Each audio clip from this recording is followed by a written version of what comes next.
AP MLC ఎన్నికల్లో కూటమి సత్తా. కృష్ణా, గుంటూరులో ఆలపాటి ఘన విజయం. ఉత్తరాంధ్రలో పీఆర్టీయూ అభ్యర్థి గెలుపు. టీచర్ ఎమ్మెల్సీగా మల్కా కొమరయ్య విజయం. బీఆర్ఎస్ కాంగ్రెస్ లకి చెంపపెట్టన్న బండి. ఓటర్ల ఆకాంక్ష నెరవేరుస్తామన్న కిషన్ రెడ్డి. గ్రాడ్యుయేట్ స్థానంలో కొనసాగుతున్న కౌంటింగ్. అంజిరెడ్డి, నరేందర్ రెడ్డి మధ్య పోటీ. ఉత్కంఠ రేపుతోన్న ఫలితాలు. చంద్రబాబుతో పవన్ భేటీ. ఎమ్మెల్యే కోటా ఎమ్మెల్సీలపై చర్చ. కొత్త పథకాలపై ఇద్దరి మధ్య డిస్కషన్. హెడ్ క్వార్టర్ పై పార్టీలో చర్చిస్తాం. పరిస్థితుల్ని బట్టి 3 రాష్ట్రాల వైపు వెళ్లాం. వైసీపీ ఎమ్మెల్సీ బొత్స కీలక వ్యాఖ్యలు. ముందు నికర జలాల లెక్క తేలాలి, ఆ తర్వాత గోదావరిపై ప్రాజెక్టులు. సిఆర్ పాటిల్తో భేటీలో సీఎం రేవంత్ కామెంట్. మిత్రుడి కుమార్తె పెళ్లి కోసమే దుబాయ్కి. ఎంజాయ్ చేయడానికి కాదన్న హరీష్ రావు. ఎస్ఎల్బీసీపై రేవంత్ కి సీరియస్నెస్ లేదని కామెంట్. అన్ని కీళ్ల సంబంధిత సమస్యలకు రీజన్ ఆర్థోస్పోర్ట్ హైదరాబాద్లో అధునాతనమైన సర్జరీ లేని వైద్యం.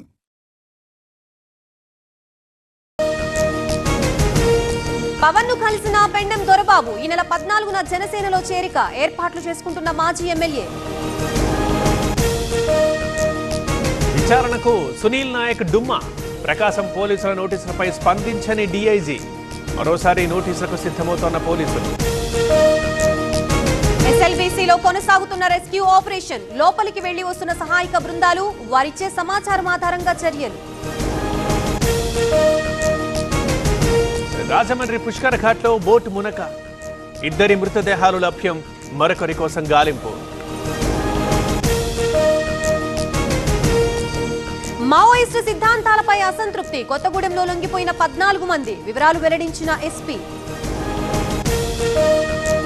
ఆత్మకూరులో నీటి కలుషితంపై అధికారుల చర్యలు. డయేరియా వ్యాప్తికి చెక్. నీలితొట్ల వీధిలో water plant seize.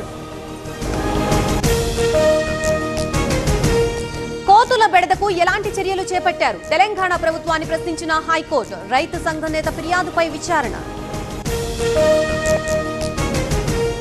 Amrabad forest లో అంటుకున్న మంటలు. తగలబడుతున్న అడవి. ఆర్పేందుకు అటవీ శాఖ యత్నం. మంచిర్యాలలో నకిలీ విత్తనాల పట్టివేత. 274 కిలోలు సీజ్. విలువ 7 లక్షలుంటుందని అంచనా. హిమాచల్ ప్రదేశ్ లో మంచు వర్షం. రాకపోకలకి అంతరాయం. ఎంజాయ్ చేస్తున్న పర్యాటకులు.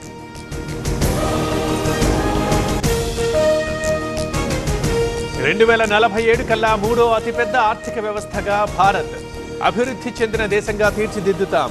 కేంద్ర హోంమంత్రి అమిత్ షా ప్రకటన. తప్పుల్ని ఒప్పుకోవాలి, లేదంటే మరిన్ని పత్రాలు బయట పెడతాం. ఈసీకి తృణమూల్ కాంగ్రెస్ హెచ్చరిక. కొత్త దంపతులు వెంటనే పిల్లల్ని కనాలి. పునర్వ్యవస్థీకరణ నాటికి సిద్ధంగా ఉండాలి. తమిళనాడు సీఎం స్టాలిన్ పిలుపు.